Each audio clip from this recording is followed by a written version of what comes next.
It is TNT NBA Tip-Off presented by Autotrader. Ernie Johnson, Shaq's here, Chuck's here, Kenny's here, and we actually have the insider David Aldridge come by and appear live on the pregame show. Did you see this coming, DA? So, you thought they would do something. George Hill was in play, and you thought maybe that's what they're going to do to try and shake things up, but they took a blowtorch to it, Ernie. I mean, They just said, this isn't working. What we put together isn't working at all. And so not only did they get George Hill and get rid of Isaiah Thomas, they also traded Dwayne Wade.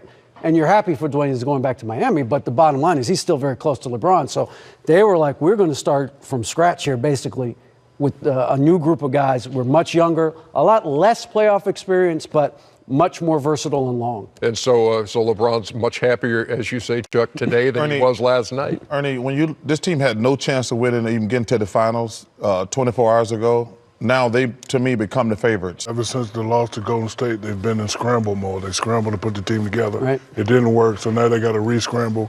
You're bringing in a bunch of new guys. All-star break is coming up. So you got a short window of time to become the best in the East.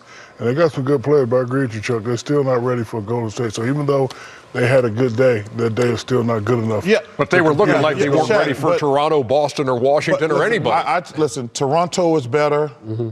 Boston, depending on, they got Greg Monroe. Yep. And I actually think Gordon Hayward's going to play again this year. They wasn't better. They wasn't going to beat either one of those teams. Exactly. But I think today they moved back in front. They had to do something.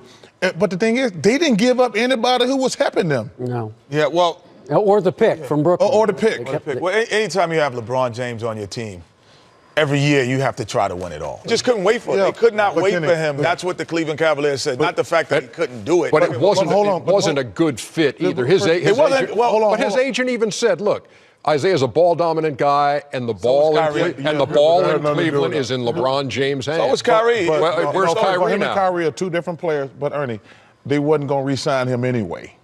They wasn't going to give him $200 million. Yeah. So to be able to go out and get Jordan Clarkson and Larry Nance Jr., that's a win-win. Because they wasn't going to re-sign him over the summer no matter what. And if he was himself. And the Lakers aren't either. But if he was himself. The Lakers, it's a different look. No, Kenny. We look at Paul George in Oklahoma at the beginning of the season and where he is now. It takes time to fit into what people are doing. They were not going to re-sign Isaiah Thomas. And let me tell you something. The Lakers aren't either. No. Well, he's auditioning. This is an audition for other teams around the league. Nobody's got Isaiah. As much as we like Isaiah, the Lakers are not going to give him $200 million. What does this do for the Lakers' big picture? The only thing the Lakers were concerned about was getting Jordan Clarkson's contract off their books. That was the only mission for them. Either him or Randall. They got Clarkson off, which was the harder one to trade, frankly. So now they have an opportunity. It's not guaranteed, but they have an opportunity to be a player in the summer of 2018. Remember a couple of days ago, they put it out there, well, maybe we're thinking about 2019 now. Well, no, they weren't. They wanted to get back into 2018. They got back into 2018 by trading Clarkson. Maybe they can get two max guys, but at least they can make an offer now. I think the Clippers setting themselves up for 19 with Jerry West there with the Clippers as the ultimate closer, that's a guy you do not want to mess with in free agency. He gets guys like Durant to come to the Warriors. So the Lakers said, hey, let's take 2018, put that back into play, where we can go after LeBron, we can go after Paul George. Maybe we get them both, maybe we just get one, but we can go get somebody. We can go attack. Magic also said, he's like Alonzo Ball, Brandon Ingram, Randall. You guys can be good players, but we're going to get players who are ready. Right, that's right. And then you maybe can emulate them. You can mirror what they do.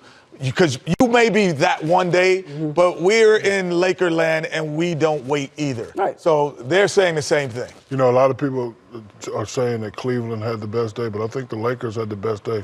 You create $49 million in cap space. Ken, you know how it is in Killer Cali in the summer. Everybody's there anyway. So, like you said, you can get one or two big-name guys to come play in LA. There's another team that had a good day that nobody's talking about, the Denver Nuggets. Okay. I think the Denver Nuggets had a good day. They're right on that borderline being a good team, but I thought today they made a couple really nice trades that's going to help them. Yep. What didn't happen that you were sure was going to happen? I'm shocked that Memphis didn't move Tariq Evans.